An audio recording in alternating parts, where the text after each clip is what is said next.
I'm sorry? Hi. No. The best thing about that one is you don't put it in order. Put in a quarter.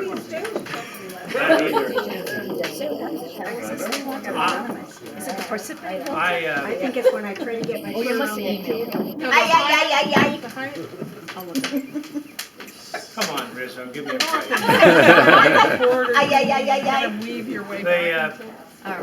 ordinarily, of course, as you all know, I would have tried to say But you sent me something the before we went up for dinner, and it would have been more meaningful because more people would have been here. True. Tonight, of course, I arrived late for my own party, so I didn't really have a chance from the start. I didn't want tonight to pass without raising a glass to all the people in New Jersey that do things that help aviation each year. And I have the great honor of serving with a number of them on the board of NJAA. And being a member of MAC, where almost all the rest of them are. And that's really the purpose for this dinner. And tonight, on behalf of NJAA, I especially want to thank Susie Nagel, who is here tonight.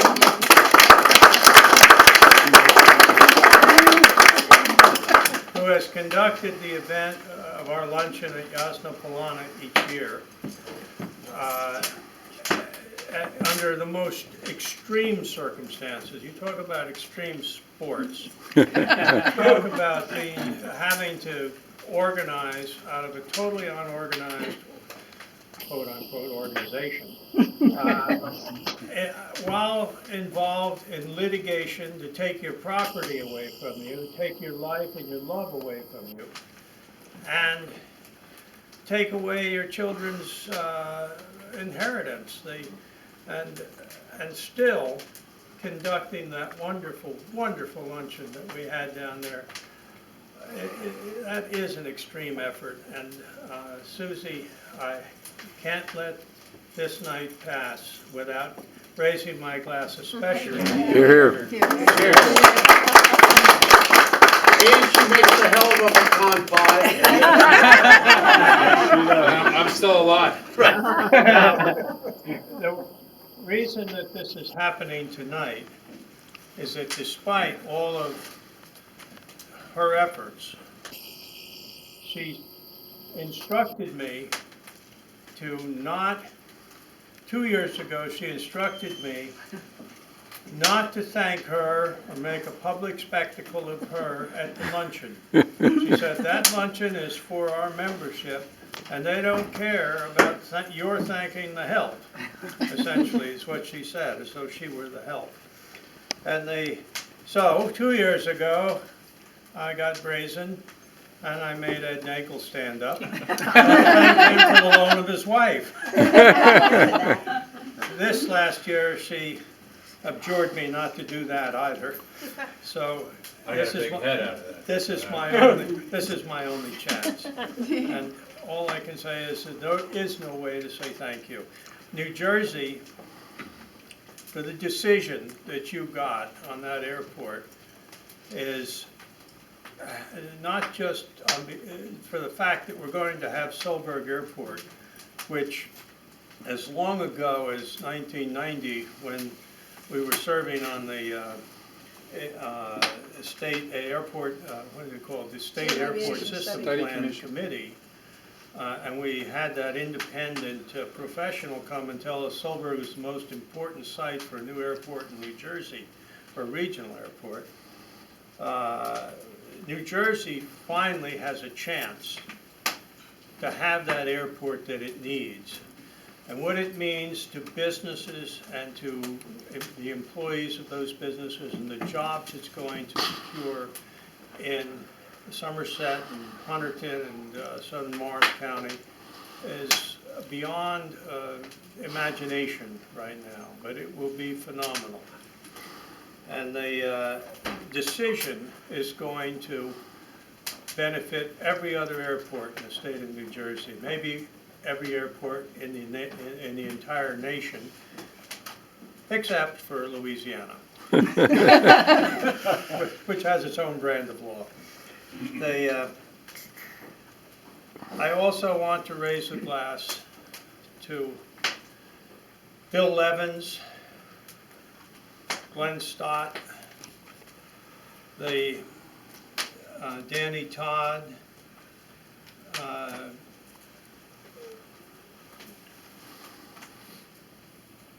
got one or two, oh, Don Baldwin. Glenn, I mentioned you, right? Of course, Kurt Hofschneider. And Bill. Bill. You got me.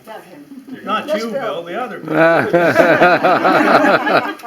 wait a minute, I don't like to be referred to as the other. I got a brother Bill, I get that all the time.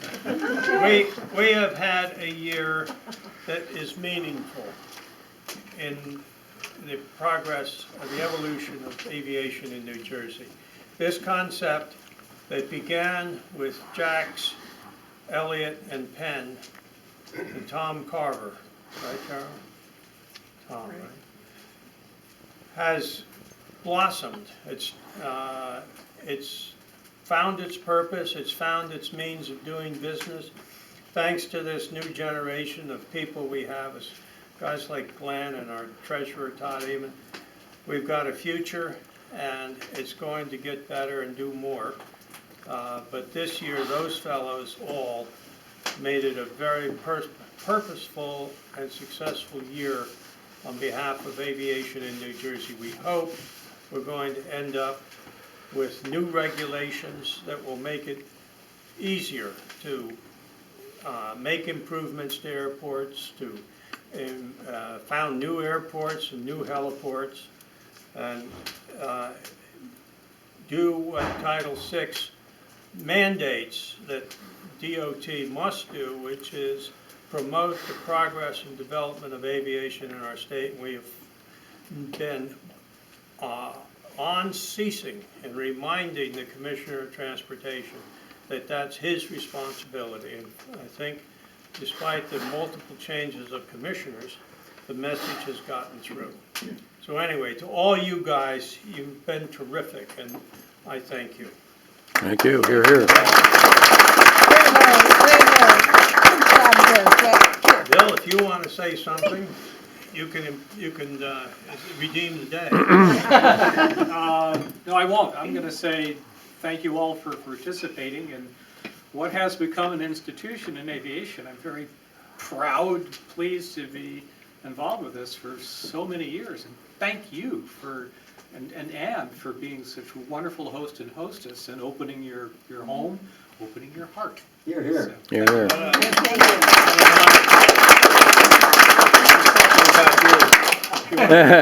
You should respond. Now, Elaine's going to play some music, and anyone who wants to can sing.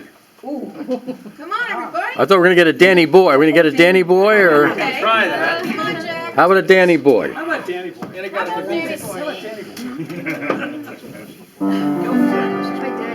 What did he Just what remember did he that- sing over in Jersey? I'm reminded of the Poor little was it the whipping pool? tender Oh, my whipping. God. I was at the rehearsals today Nice to of see the you. performance, and the director wanted him to give him this particular note, Good job. and it occurred twice in the performance that evening. And the guy said, I have two What about the whipping pool? high C's in me. Do you want them both now, or do you want? Well, you don't